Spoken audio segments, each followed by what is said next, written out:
জয় বাংলাকে জাতীয় স্লোগান ঘোষণা করে হাইকোর্টের দেয়া রায় স্থগিত করেছেন আপিল বিভাগ। প্রধান বিচারপতি ডক্টর সৈয়দ রেফাত আহমেদের নেতৃত্বাধীন আপিল বিভাগের পূর্ণাঙ্গ বেঞ্চ আজ এই আদেশ দিয়েছেন। দর্শক, এই ব্যাপারে আরো বিস্তারিত তথ্য জানতে আমরা যুক্ত হচ্ছে আমাদের সহকর্মী জাবেদ আক্তারের সাথে। জাবেদ, আপনার কাছ থেকে জানতে চাচ্ছি, জয় বাংলাকে জাতীয় স্লোগান ঘোষণা করে হাইকোর্টের দেয়া রায় স্থগিত করা হয়েছে, এ ব্যাপারে আপনার কাছে আর কি তথ্য আছে জানাবেন আমাদের। আপনাকে একটু প্রথমেই ব্যাকগ্রাউন্ডটা বলি যে এই যে জয় বাংলা, যেটি একসময় মুক্তিযুদ্ধের সময় এই জয় বাংলা স্লোগান দেওয়া হতো এবং পরবর্তীতে এই দেখা যায় যে আওয়ামী লীগ সরকার আমলে গত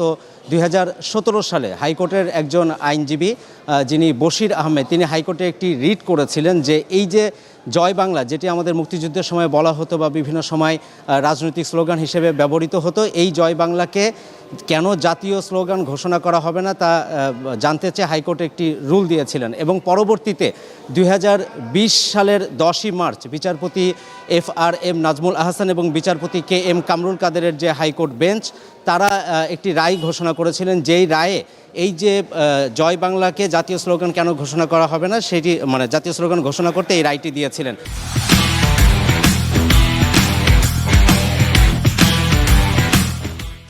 এবং পরবর্তীতে এই রায়ের আলোকে 2022 সালের 10ই ফেব্রুয়ারি সেটি মন্ত্রিপরিষদের তখনকার সাবেক প্রধানমন্ত্রী শেখ হাসিনা, তার যে মন্ত্রিপরিষদ, সেই মন্ত্রিপরিষদ বিভাগ এই সিদ্ধান্তটি নিয়েছিল যে তারা এটিকে জাতীয় স্লোগান হিসেবে প্রজ্ঞাপন জারি করে। তার পরবর্তীতে 2রা মার্চ ওই বছরের 2022 সালের 2রা মার্চ প্রজ্ঞাপন জারির মাধ্যমে এই জয় বাংলাকে জাতীয় স্লোগান হিসেবে ঘোষণা এটা বাধ্যতামূলক করা হয়। এবং সেখানে বলা হয় যে বিভিন্ন সময় যে মানুষ বক্তব্য দেন অথবা কোনো সংবাদ সম্মেলন করেন বা সরকারি বেসরকারি যে থাকুক, অর্থাৎ প্রত্যেক নাগরিককে এই জয় বাংলা স্লোগানটি বলতে হবে, এরকম একটি বাধ্যবাধকতা চলছে। এই যে প্রধান বিচারপতি ডক্টর সৈয়দ রেফাত আহমেদের নেতৃত্বে আপিল বিভাগের যে পূর্ণাঙ্গ বেঞ্চ, সেই পূর্ণাঙ্গ বেঞ্চে এটি শুনানি হয়েছে এবং সেখানে যেটি বলা হয়েছে যে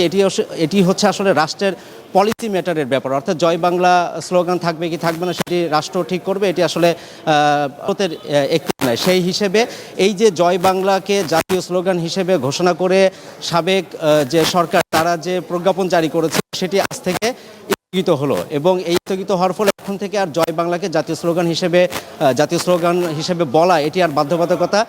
এখানে থাকলো না আপিল বিভাগের এই আজকের যে আদেশ দিয়েছেন সেই আদেশের ফলে।